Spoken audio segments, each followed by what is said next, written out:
கிறிஸ்துவுக்குள் அன்பானவர்களே, இயேசு கிறிஸ்துவின் இனிய நாமத்தில் உங்கள் அனைவருக்கும் என்னுடைய அன்பின் நல்வாழ்த்துக்களை தெரிவித்துக் கொள்கின்றேன். தேவனுடைய சத்தத்திற்கு இணங்கி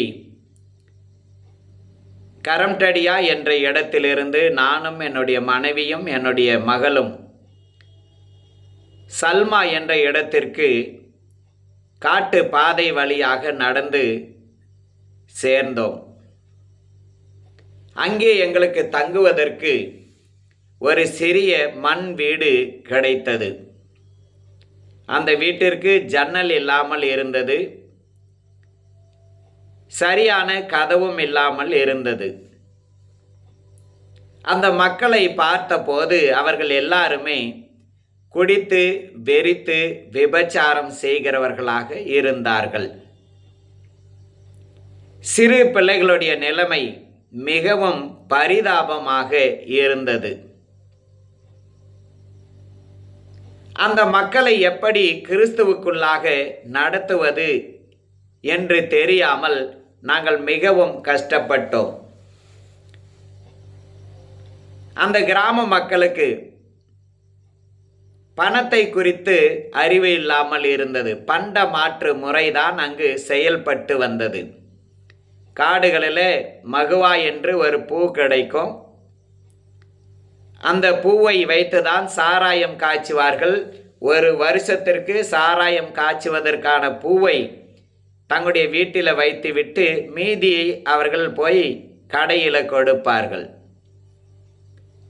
1 கிலோ மகுவா பூ கொடுத்தால் 1.5 கிலோ அரிசி கொடுப்பார்கள். அடுத்து பியார் என்று சொல்லக்கூடியதான ஒரு காய் கிடைத்தது. அதை கொண்டு வந்து அதை காய வைத்து போய் கடையில் கொடுத்தால் 1 கிலோ பியார் கொடுத்தால் 3 கிலோ அரிசி கொடுப்பார்கள். அந்த பியார் என்ற அந்த காய்க்குள்ளாக ஒரு சிறிய பருப்பு இருக்கிறது, பாதாம் பருப்பை போன்ற ஒரு பருப்பு. அது ரொம்ப காஸ்ட்லியானது. ஆனால் அந்த மக்களிடத்தில் ஏமாற்றி வாங்கி விடுவார்கள். அடுத்தபடியாக ஜோயிங்கி என்று சொல்லக்கூடியதான ஒரு காய் அந்த மலையில் எங்கும் காணப்பட்டது. அது மருந்துக்காக, சூரணம் செய்வதற்காக உபயோகப்படுத்துகிறதான ஒரு காய். அந்த காயை கொண்டு வந்து காய வைத்து அளந்து கொடுத்தால் 1 கிலோ கொடுத்தால் ஒரு 3 கிலோ அரிசி கொடுப்பார்கள். இப்படி பண்ட மாற்று முறைதான் அந்த மக்கள் மத்தியில் காணப்பட்டது. பணத்தை அவர்கள் பார்த்தது இல்லை. அங்கு ஒரு அரசாங்க பள்ளிக்கூடம் இருந்தது, ஆனால் ஆசிரியர் இல்லை. அந்த பள்ளிக்கூடத்திற்கு கதவு இல்லை, ஜன்னல் இல்லை. பால் அடைந்த ஒரு நிலையில் அந்த பள்ளிக்கூடத்துக்குள்ளாக எருமை மாடுகள் வைக்கப்பட்டு இருந்தது. வருடத்திற்கு 2 முறை அந்த பள்ளிக்கூடத்தின் தலைமை ஆசிரியர் அவர்கள் வருவார்கள். ஜனவரி மாதம் 26ஆம் தேதி வருவார், ஆகஸ்ட் மாதம் 15ஆம் தேதி வருவார். இந்த 2 நாட்களும் கொடியேற்றி அங்கு இருக்கிற மக்களுக்கு இனிப்பை கொடுத்து விட்டு மீண்டுமாய் கீழே போய்விடுவார். அந்த மலை அடிவாரத்தின் கீழே நவட்டா என்று சொல்லக்கூடியதான ஒரு இடம் இருந்தது. அந்த இடத்தில்தான் அந்த பகுதிக்கான பிளாக் டெவலப்மெண்ட் ஆஃபீஸ் இருந்தது, பிடிஓ ஆஃபீஸ். அங்குதான் அந்த வாத்தியார் தங்கி இருந்தார். வருஷத்துக்கு ஒரு முறை யாரிடத்திலாவதும் சொல்லி அனுப்புவார், அந்த கிராமத்தில் இருக்கிற மக்களை எல்லாம் வர சொல்லுங்கள், மக்கள் எல்லாரும் சந்தோஷமாக கடந்து போவாங்க. ஒரு 3 கிலோ கோதுமை கொடுப்பார். அந்த கோதுமையை அவர்கள் சந்தோஷமாய் வாங்கி கொள்ளுவார்கள். அந்த உட்கார்ந்த இடத்திலேயே உங்களுக்கு எத்தனை பிள்ளைகள் இருக்கிறது, எத்தனை ஆண் பிள்ளைகள், எத்தனை பெண் பிள்ளைகள் என்று சொல்லி எல்லா விவரத்தையும் அவர்கள் பதிவு செய்து விடுவார்கள். உட்கார்ந்த இடத்திலேயே பிள்ளைகளுக்கு அட்மிஷன் போட்டு விடுவார்கள். ஆனால் பாடம் எல்லாம் சொல்லி கொடுக்கறதுக்கு மலைக்கு மேலே வர மாட்டாங்க. அவங்க ரிஜிஸ்டரில் மட்டும் இந்த குழந்தை 2ஆம் வகுப்பு படிக்கிறது, இது 5ஆம் வகுப்பு படிக்கிறது, இது 4ஆம் வகுப்பு படிக்கிறது, இது 3ஆம் வகுப்பு படிக்கிறது என்று சொல்லி அந்த பேப்பரில் மட்டும்தான் அந்த பிள்ளைகள் இப்படியெல்லாம் படிக்கிறார்கள் என்று சொல்லுகிற விவரம் காணப்படும். ஆனால் உண்மையில் அந்த பிள்ளைகளுக்கு எதுவுமே தெரியாமல் இருந்தது. இந்த பிள்ளைகளுக்கு நாம் ஏதாயிலும் கற்றுக் கொடுக்க வேண்டுமே என்ற எண்ணத்தோடு அந்த அரசாங்க பள்ளிக்கூடத்தை சுத்தம் செய்து அந்த பள்ளிக்கூடத்தில் அந்த பிள்ளைகளை எல்லாம் வைத்தோம். கிட்டத்தட்ட ஒரு 60 பிள்ளைகள். இந்த 60 பிள்ளைகளை சேர்த்து தினமும் அந்த பிள்ளைகளுக்கு பாடத்தை சொல்லிக் கொடுக்க ஆரம்பித்தோம். பாடத்தை சொல்லிக் கொடுத்தது மட்டுமல்ல, சுத்தமாக இருக்கவும் அந்த பிள்ளைகளுக்கு நாங்கள் சொல்லிக் கொடுத்தோம். அது மட்டுமல்ல, வேதாகம கதைகளையும் நாங்கள் அந்த பிள்ளைகளுக்கு சொல்லிக் கொடுத்தோம். ஒவ்வொரு கதையையும் அந்த பிள்ளைகள் கவனமாக கேட்பார்கள். அந்த பிள்ளைகளுக்குள்ளாக ஒரு விசுவாசத்தை உண்டு பண்ணுவதற்காக அநேக வேத கதைகள் அந்த பிள்ளைகளுக்கு போதிக்கப்பட்டது. அந்த பிள்ளைகளிடத்துல உங்கள் கிராமத்திலோ அல்லது உங்கள் வீட்டிலோ யாருக்காவது வியாதி வந்தால் பயப்பட வேண்டிய அவசியமில்லை. இயேசுவின் நாமத்தினால வியாதி சுகமாவதாக என்று சொல்லி கையை வைத்து ஜெபம் பண்ணு, உடனே வியாதி குணமாகும் என்று நான் சொன்னேன். யாருக்காவது பிசாசு பிடித்திருந்தால் தைரியமாக பயப்படாமல் தலையின் மேல கையை வைத்து இயேசுவின் நாமத்தினால ஓடு பிசாசு என்று சொல்லு. அப்படி சொன்னா பேய் ஓடிவிடும் என்று நான் சொல்லிக் கொடுத்தேன். நான் என்னென்ன காரியங்களை எல்லாம் செய்யும்படிக்கு அந்த பிள்ளைகளுக்கு சொல்லிக் கொடுத்தேனோ அந்த காரியங்களை எல்லாம் அந்த பிள்ளைகள் அந்த கிராமம் முழுவதும் செய்தார்கள். பாருங்க, அந்த பிள்ளைகளுக்கு சாக்லேட் என்னவென்று தெரியாது. முதலாக சாக்லேட்டை கொடுத்த போது ஏதோ மருந்து பொருளை கொடுக்கிறார்கள் என்று சொல்லி கீழே துப்பி விட்டார்கள். சாக்லேட் இனிப்பானது என்பதை சொல்லிக் கொடுக்கிறதுக்கு எனக்கு ரொம்ப நாள் ஆச்சு. அதன் பிறகு நாங்கள் நிறைய சாக்லேட்டை வாங்கி கொண்டு வீட்டில் வைப்போம். அந்த பிள்ளைகளுக்கு நாங்கள் தினமும் கொடுப்போம். அந்த பிள்ளைகள் வியாதியஸ்தர் மேலே கை வைத்து ஜெபிக்க ஆரம்பித்தார்கள். அந்த பிள்ளைகள் அசுத்த ஆவி பிடித்தவர்கள் மேலே கை வைத்து ஜெபிக்க ஆரம்பித்தார்கள். அப்படி அவர்கள் ஜெபித்த போது தேவன் கிரியை செய்தார். அந்த பிள்ளைகளுடைய ஜெபத்தை கேட்டு ஆண்டவர் அநேகரை சுகமாக்கினார், அநேகருக்கு விடுதலையும் கொடுத்தார். அந்த பிள்ளைகளுக்கு ரொம்ப சந்தோஷம், இன்னும் தைரியம் அதிகமாகிவிட்டது. இப்போது அங்க இருக்கிற மக்கள் மந்திரவாதிகள் இடத்துல போகிறதற்கு பதிலாக நம்மிடத்துல வர ஆரம்பித்தார்கள். பாருங்க, யாருக்காகிலும் வியாதி வந்தா மருத்துவமனை கிடையாது, மந்திரவாதியை தேடித்தான் போவார்கள். ஒருவேளை செத்து போயிட்டா என்ன செய்வாங்க? ஏதோ ஒரு குறி சொல்லுகிறவன் இடத்துல போய் குறி கேட்பார்கள். உடனே அவன் சொல்லுவான், உங்க வீட்டின் எதிர்புறத்தில் இருக்கிற ஒரு அம்மா அல்லது ஒரு ஆண்மகன் டைன் என்று சொல்லுகிறதான பிசாசை ஏவி விட்டபடியினால உங்க வீட்டில் இருக்கிறவர் செத்து போய் விட்டார் என்று சொல்லி அனுப்பி விடுவார். உடனே பயங்கர கோபத்தோடு வருவார்கள். வந்த உடனே தடி எடுத்துக்கொண்டு பயங்கரமாக அடிப்பார்கள். கொடூரமான ஒரு மக்கள், தண்டனை கொடூரமாக இருக்கும். அப்படியாக ஒரு பெண்ணின் பெயரை ஒரு மந்திரவாதி சொன்னபடினால அந்த பெண்ணை பிடித்து அவளுடைய பிறப்புறுப்பில் கடப்பாறையை குத்தி கொடூரமாக அந்த பெண்ணை கொன்று போட்டார்கள். கொடூரமான ஒரு மக்கள் தான். அந்த கிராமத்துக்கு ஒரு தலைவன் இருந்தான். நான் பெயர் சொல்ல விரும்பவில்லை.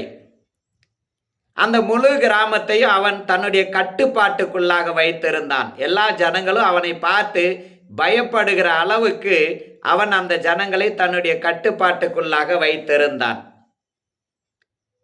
அவன்தான் அந்த கிராமத்துக்கு தீர்ப்பு சொல்ல வேண்டும். அவன்தான் தண்டனை கொடுக்க வேண்டும். அவனுடைய வீட்டில் வேலை செய்கிறதுக்கு வந்தால் கூலி கொடுக்க மாட்டார்கள். அந்த காட்டு பகுதியை சீர்படுத்தி அதில் போய் ஏர் ஓட்டினால் இது எங்களுடைய நிலம் என்று சொல்லி அவர்கள் அதை எடுத்து கொள்ளுவார்கள். இப்படி கிராமத்தில் இருக்கிறதான எல்லாருடைய பொருட்களையும் அபகரிக்கிற ஒரு குடும்பமாக அந்த குடும்பம் இருந்தது. ஏமாற்றுகிற ஒரு குடும்பமாக அந்த குடும்பம் இருந்தது. அடுத்து எங்க பார்த்தாலும் தீவிரவாதிகள், AK-47 ஏந்திய தீவிரவாதிகள். அந்த தீவிரவாதிகள் வந்தா அந்த குடும்பத்தில் இருக்கிறவர்கள் தான் முதல்ல போய் தீவிரவாதியை சந்திப்பாங்க. ஏன்னா நம்ம முதல்ல போகலன்னா அந்த கிராமத்தில் இருக்கிற வேற மக்கள் போய் இந்த கிராமத்தின் உண்மை நிலையை சொல்லிவிடக் கூடாது என்பதற்காக அந்த குடும்பத்தில் உள்ளவர்கள் முந்தி கொள்ளுவாங்க.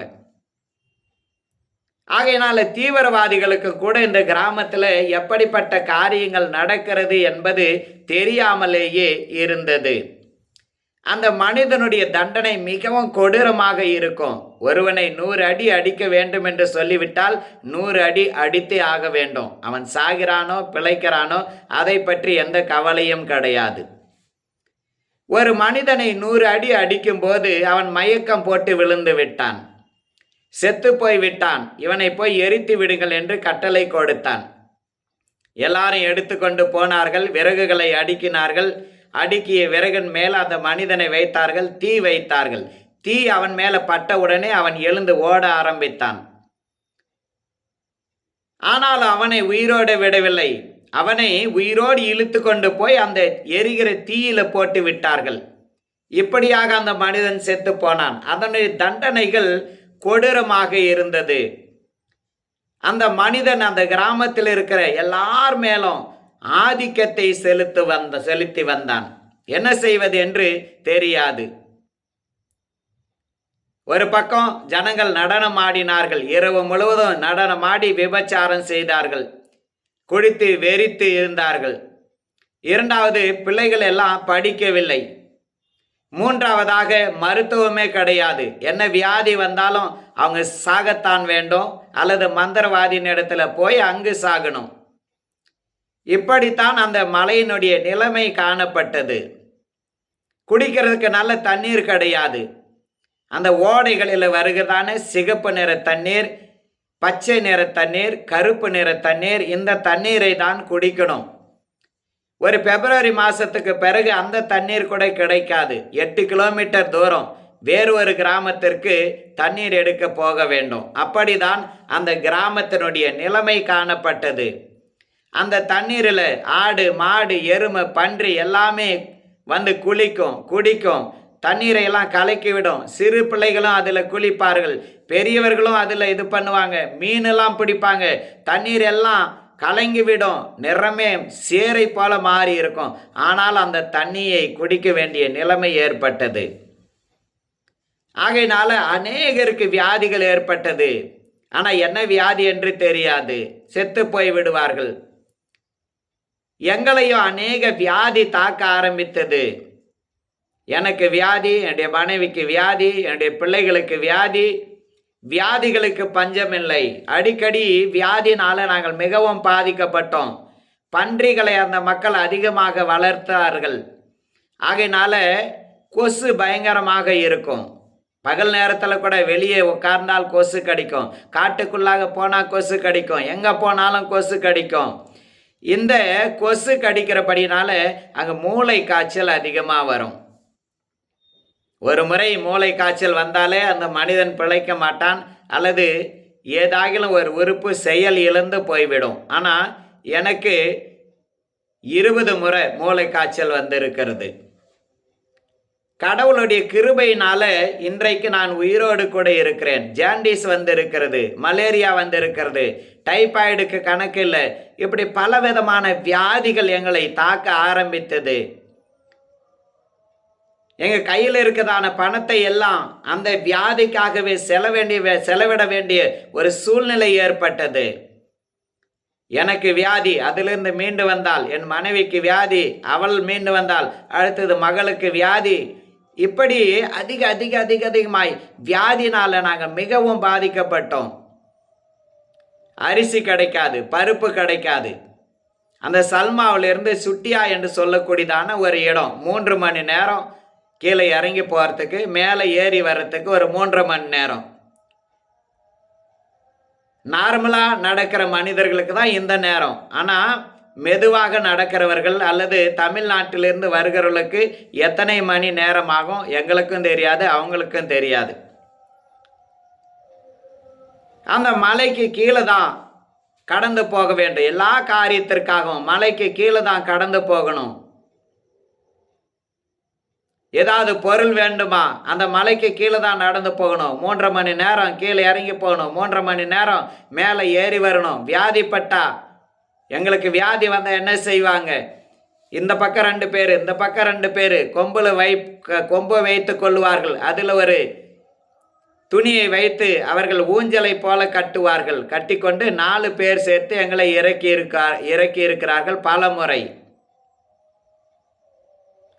இப்படி அந்த கிராமத்தின் நிலை மிக மிக மிக மிக மோசமானதாக இருந்தது. எந்த ஒரு சாப்பிடுகிற பொருள் கிடைக்கல, தண்ணீர் கிடைக்கல, மின்சாரம் கிடைக்கல, பஸ்ஸு எதுவுமே பார்க்க முடியாது, மருத்துவம் கிடையாது. அந்த மக்களுடைய நிலைமை மோசமாக இருந்தது. எல்லாவற்றுக்கும் மேலாக தீவிரவாதிகள், AK-47 ஏந்தி இருக்கிற தீவிரவாதிகள் கிராமத்துக்கு வருவார்கள், மிரட்டுவார்கள். எந்த பொண்ணை பார்க்கணும்னு நினைக்கிறாங்களோ அந்த பெண்ணை அழைத்து கொண்டு போய் விடுவார்கள். மற்றவனுடைய மனைவியை கூட அவனுடைய கண்களுக்கு முன்பாகவே அழைத்து கொண்டு போய் விடுவார்கள். எதற்காக அழைத்து கொண்டு போகிறாய் என்று கேட்க முடியாது. ஏனெனில் அவனிடத்துல AK-47 துப்பாக்கி இருக்கிறது. வாலிப பெண் பிள்ளைகளை 13 வயசு, 14 வயசு, 15 வயசு இப்படி வாலிப பெண் பிள்ளைகளை கட்டாயப்படுத்தி அழைத்து கொண்டு போய் விடுவார்கள். பெற்றோர்கள் கேட்க முடியாது, கேட்டால் கொலை செய்து விடுவார்கள். இப்படி அந்த மலையே ஒரு பயங்கரமான ஒரு நிலையில காணப்பட்டது. எப்படி இந்த மக்கள் ரட்சிக்கப்படுவார்கள் என்று நான் மிகவும் கஷ்டப்பட்டேன். அந்த மக்கள் இரவு 2 மணி வரை அல்லது 3 மணி வரை தொடர்ந்து நடனம் ஆடிக்கொண்டே இருப்பார்கள். அவர்கள் எது வரைக்கும் நடனம் ஆடுகிறார்களோ அது வரைக்கும் தொடர்ந்து நாங்கள் ஜெபிக்க ஆரம்பித்தோம். கடவுளுடைய கிருபையினால அந்த நடனம் ஆடுகிற கூட்டத்திலிருந்து கர்த்தர் 2 பேரை ரட்சித்தார். சாமலால் என்று சொல்லக்கூடியதான ஒருவனை ரட்சித்தார், ராகேஷ் என்று சொல்லக்கூடியதான ஒருவனை ரட்சித்தார். அடுத்தபடியாக பார்த்தீங்கன்னா, இந்த அதிகாரம் செலுத்துகிற ஒரு குடும்பம், ஆதிக்கம் செலுத்துகிற ஒரு குடும்பம் இருந்தது இல்லையா, அந்த குடும்பத்தில் இருக்கிறதான முதல் மகனை கடவுள் ரட்சித்தார். பாருங்க, இந்த 3 பேர் தான் கிட்டத்தட்ட 1 வருஷங்களுக்கு பக்கத்தில் ஊழியம் செய்து இந்த 3 பேர்கள் ரட்சிக்கப்பட்டார்கள். ரொம்ப சந்தோஷம். நம்முடைய பிரயாசம் 7 மாதம் 8 மாதம் 10 மாதம் பிரயாசப்பட்டோம். அந்த பிரயாசத்தின் பலனாக இந்த 3 பேரை கடவுள் கொடுத்திருக்கிறார். ரொம்ப சந்தோஷம். இந்த 3 பேருக்கு சத்தியத்தை சொல்லி கொடுக்கணும். ஆனால் அவங்களுக்கு படிக்க தெரியாது. முதல் 3 வருஷம் நான் வேதத்தை வைத்து பிரசங்கம் பண்ணது கிடையாது. வேத புஸ்தகம் பக்கம் இருக்கும், திறந்து பார்க்க மாட்டேன். அப்படியே தான் பிரசங்கம் செய்தேன். இப்படி அநேக மாதங்கள் ஜெபித்த பிறகு கடவுள் 3 நபர்களை நமக்கு கொடுத்தார். அந்த 3 நபர்களை வைத்து நாங்கள் ஆராதனையை துவைக்கணும். எங்கே ஆராதனையை துவைக்கணும்? அந்த அரசாங்க பள்ளிக்கூடத்தில். ஞாயிற்றுக்கிழமை எல்லாருமே அந்த சுட்டியா என்ற இடத்துக்கு பொருட்களை வாங்க போய்விடுவார்கள். காலையிலேயே எழும்பி போவாங்க. 8 மணிக்கு அல்லது 9 மணிக்கு, மாலை வேளையில் ஒரு 5 மணிக்கு 6 மணிக்கு தான் திரும்பி வருவார்கள். நடந்து தான் போக வேண்டும். கீழே போய் மேலே வருவதற்கு கிட்டத்தட்ட ஒரு 6 மணி நேரம் ஆகும்.